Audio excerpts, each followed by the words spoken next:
Hi, I'm Jim Cook.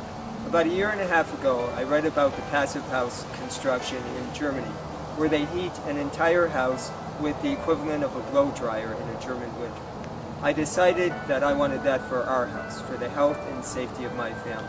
So I called up a green builder friend of mine, Lance Bowen, and a green builder architect, Bob Prudhomme, and together we planned the project. I'm Bob Prudhomme, the architect of this building of Jim's, and this is Lance Bowen, the contractor.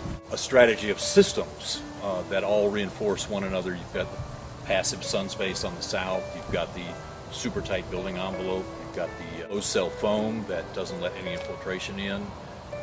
And as you start adding those things up, you get concerned about the quality of the air inside. So you got to be very careful about the materials you use. You don't want anything that's going to off-gas and produce toxins in the air, because you want to have a healthy environment. And the strategies all build and reinforce each other. When it's all said and done, we have a super energy efficient condo. And I'd say this condominium is one of the most energy efficient in Michigan. The first step was infrared and blower tests to determine points of infiltration of air into the house. We discovered that the windows were fine, but that all around the windows there was leakage. So the window jambs had to be rebuilt and re-insulated.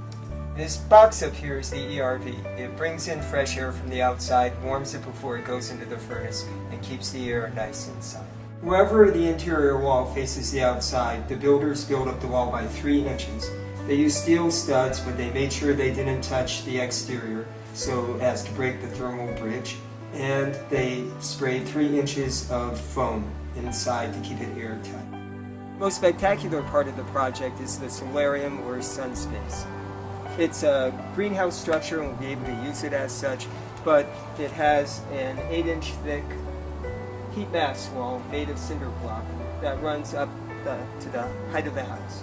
And the whole point is to absorb the heat in the wintertime from the sun, and then in the daytime and at night open up the door, open up the windows, and have the heat go back into the house so we can harvest that heat.